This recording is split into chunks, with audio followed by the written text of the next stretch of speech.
കാരണം DCC president എന്നോടടക്കം ചോദിച്ചതാണ് party fund തരാൻ തയ്യാറുണ്ടോ എന്ന്. പാർട്ടി ഫണ്ട് തരാൻ ഞാൻ തയ്യാറല്ല എന്നുള്ളത് ഞാൻ അദ്ദേഹത്തെ അറിയിച്ചിരുന്നു.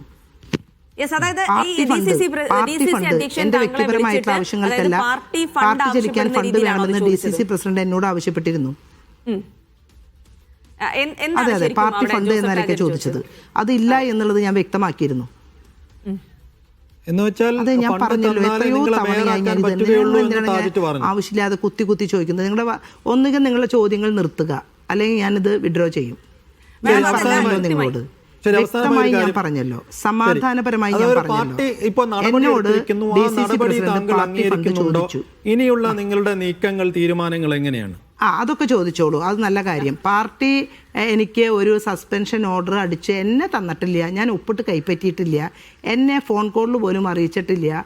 സാധാരണ രീതിയിൽ, കാരണം ഏതൊരു സ്ഥലത്തും ഒരു ടീച്ചറെ അല്ലെങ്കിൽ സ്കൂൾ കുട്ടിയെ സസ്പെൻഡ് ചെയ്യുമ്പോൾ പേരൻസിനെ വിളിച്ച് ചോദിക്കും, കുട്ടിയുടെ ഭാഗത്ത് നിന്ന് ഇങ്ങനെ ഒരു വീഴ്ചയുണ്ടായി, അതിനെക്കുറിച്ച് എന്താ പറയാനുള്ളതെന്ന്. അല്ലെങ്കിൽ ഒരു അധ്യാപകനെ സസ്പെൻഡ് ചെയ്യുമ്പോൾ അദ്ദേഹത്തെ വിളിച്ച് ബന്ധപ്പെട്ട ആളുകൾ ചോദിക്കും.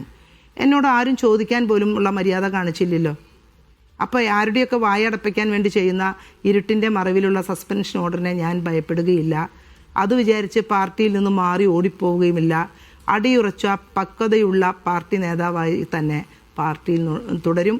നേതാവല്ല, ഒരു പ്രവർത്തകയായി തന്നെ ഞാൻ തുടരും. അതുകൊണ്ടൊന്നും പേടിച്ച് പലരും ഒരു ആരോപണം ഉണ്ടാവുമ്പോൾ, പ്രശ്നം ഉണ്ടാവുമ്പോൾ പാർട്ടി വിട്ട് അപ്പുറത്ത് പോയി ഫണ്ട് ആവശ്യപ്പെട്ടു എന്ന് പറയുന്നു. ഇക്കാര്യം പാർട്ടിയെ അറിയിച്ചിരുന്നോ? പാർട്ടിയുടെ നേതൃത്വത്തിൽ ആരെങ്കിലും അറിയിച്ചിരുന്നോ? എന്തുകൊണ്ടാണ് താങ്കളോട് ഈ സമയത്ത് ഇങ്ങനെ ഒരു പാർട്ടി ഫണ്ട് ആവശ്യപ്പെട്ടത് എന്നതൊക്കെ സ്വാഭാവികമായിട്ടും അദ്ദേഹമാണല്ലോ മാഡം ഇവിടുത്തെ ഒരു കീ പോസ്റ്റിലിരിക്കുന്ന ആൾ തന്നെ ചോദിക്കുമ്പോൾ അതിൻ്റെ മീതെ പോയിട്ട് പാർട്ടി ഫണ്ട് ചോദിച്ചു എന്ന് പറയാൻ ഞാൻ നടന്നിട്ടില്ല.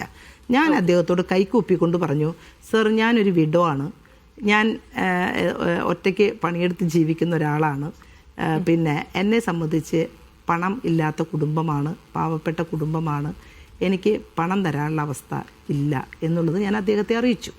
അത് വാസ്തവമാണ്, അതിൽ നിന്ന് ഞാൻ ഒരിക്കലും പിന്മാറുകയില്ല. എനിക്കെതിരെ നടപടിയെടുത്താൽ എനിക്കും കുറെ പറയാനുണ്ട്. പ്രത്യേകിച്ച് രാജൻ പല്ലനെതിരെയൊക്കെ കൂടുതൽ വെളിപ്പെടുത്തലുകൾക്ക്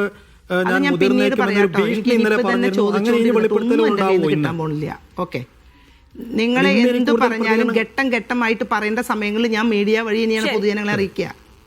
ശരി, വളരെയധികം നന്ദി ശ്രീമതി ലാലി ജെയിംസ് ഈ അവസരത്തിൽ പ്രതികരിച്ചതിന്. എന്തായാലും കൂടുതൽ കാര്യങ്ങൾ പറയാനുണ്ട്, അതൊക്കെ ഘട്ടം ഘട്ടമായിട്ട് തന്നെയാണ് പറയുക. ഇപ്പോൾ എല്ലാ കാര്യങ്ങളും കൂടി ഒരുമിച്ച് പറയാനില്ല എന്നുകൂടിയാണ് ലാലി ജെയിംസ് പറഞ്ഞു വെക്കുന്നത്. എന്തായാലും